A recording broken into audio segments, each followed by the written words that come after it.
ShareFactory Studio Snippets for noobs. Whenever you want to edit some text, you need to go to the text menu. So you push the square button and click on Edit Overlays. Once you've done that, you push the square button again and it will take you to this menu, which will give you all the options you want to make any edits. Adding text effects on ShareFactory is nice and easy. In the text menu, just go to Text Effects, and then you've got all these different options, and you can see each time you go on to one, it changes what it looks like on the text that's existing on the screen.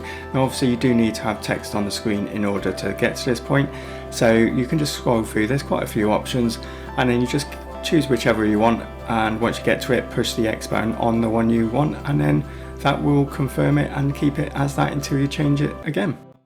Watch this complete guide next, which has many other tips and tricks for using text on ShareFactory Studio. It's on the screen now, so watch that next, and don't forget to like and subscribe so you don't miss out on more ShareFactory tips that make you a better ShareFactory editor. Thanks.